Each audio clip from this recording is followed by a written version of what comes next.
స్తోత్రం యేసయ్యా. ప్రియమైన దేవుని బిడ్డలారా, క్రీస్తు నామములో మీ అందరికీ సమాధానము కలుగును గాక.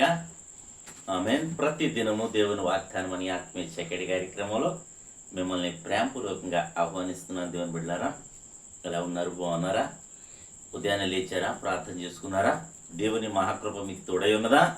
ఎందుకంటే మరి దేవుని మహాకృప మన అందరికీ తోడై లేకపోతే మనం ఈ దినం లేవు, బ్రతికున్నాం. ఎందుకంటే దేవుని కృప మన ఎడలో ఉంది. దేవుడు మనల్ని ప్రేమించుచున్నాడు కనుక మరి దేవుడు మనల్ని ఎందుకు ప్రేమిస్తున్నాడంటే మన జీవితాలను ఆయన వాక్కు ద్వారా సరి చేసుకుంటామని, దేవుని దృష్టికి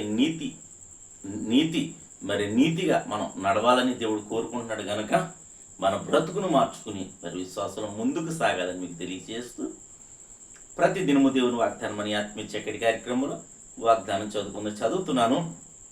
యెషయా గ్రంథము 46వ అధ్యాయం 4వ వచనం.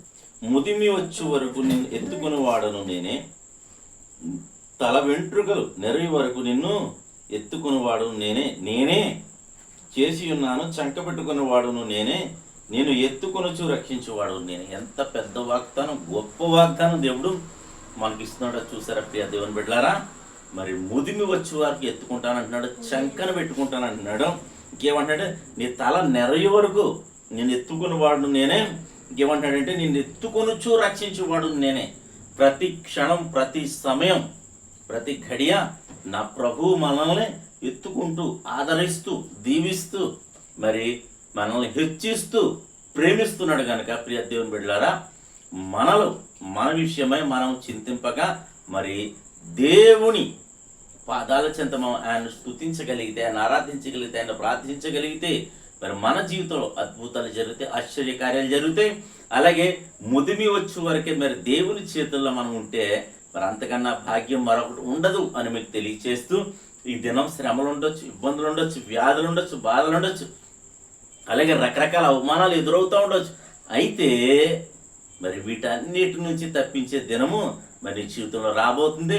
నీవు ఆయన చేతిలోనే ఉన్నావు. నీకు ఎన్ని సమస్యలు వచ్చినా సరే, కానీ అది మరి దేవుడు నిన్ను పరీక్షిస్తున్నాడు, మరి నిన్ను పరిశోధిస్తున్నాడు కనుక ప్రియ దేవుని బిడ్డలారా, మరి ఈ పరిశోధనలో ఒకవేళ నువ్వు గెలవగలిగితే మరి నీవు మరి నీతి కిరీటం నీకు దాయబడి ఉందని దేవుని వాక్యం సెలవిస్తుంది కనుక ప్రియ దేవుని బిడ్డలారా, మరి దేవుడి మాటలు దీవించునుగాక. ఆమె ప్రార్థన చేసుకుందాం. స్తోత్రము తండ్రి, వందనాలు యేసయ్యా. ప్రతి దినము దేవుని వాగ్దానం అని ఆత్మీయ చక్కటి కార్యక్రమంలో మీరు ఇస్తున్న వాగ్దానం బట్టి స్తోత్రాలు. ముదిమి వచ్చే వరకు నేను ఎత్తుకొని వాడు నేనే, చంక పెట్టుకొని వాడు నేనే, నేను చేసి ఉన్నాను ప్రభా. నేను వాక్యం సెలవిస్తుంది ప్రభా. నేను ఎత్తుకొని రక్షించేవాడు నేనే అంటున్నావు ప్రభా. స్వస్థపరిచేవాడు కూడా నీవే ప్రభా. దీవించేవాడు, లేవనెత్తువాడు, మా పాపముల నుంచి నేను మమ్మల్ని కడిగి శుద్ధి చేసేవాడు నీవు కనుక తండ్రి. ప్రతి ఒక్కరిని ఈ ఉదయాన్నే నా తండ్రి, నా ప్రభా, ఇవి ఎంతమంది ప్రజలు యూట్యూబ్ ద్వారా, షేర్ చాట్ ద్వారా, ఫేస్బుక్ ద్వారా చూస్తున్న వారందరి జీవితాల్లో ఈ వాగ్దానాన్ని మీరు నెరవేర్చమని, ముదిమి వచ్చే వరకు నీ ప్రజలు మీరు ఎత్తుకుని దీవించమని, అలాగే తండ్రి నీ కృప కాపుదలు ప్రతి ఒక్కరికి కలుగునుగా కానీ ప్రార్థిస్తూ తండ్రి, మా గ్రామాన్ని, మా రాష్ట్రాన్ని, మా దేశాన్ని కాచి కాపాడమని. ఎంతమంది ప్రజలు ఈ దినం యూట్యూబ్ నాయన పెళ్లి రోజులు, పుట్టినరోజు బిడ్డలందరికీ క్షేమాన్ని, సమాధానాన్ని సంవత్సరం అంతా నీ దయచేయడం మీరు మాయం పొందమని, అలాగే మా భారతదేశానికి రక్షణ కాపుదలు దయచేయండి. అలా యుద్ధాలను మీరు ఆపుజేయమని క్రీస్తు నామములో ప్రార్థన అడుగుతున్నాము తండ్రి. ఆమేన్.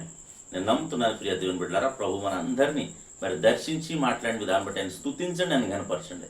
మరి రేపటి వాగ్దానం వరకు మా ప్రభువైన మహాకృప, ప్రభువైన యేసుక్రీస్తు మహాకృప మనందరికీ తోడై ఉండును గాక. ఆమేన్.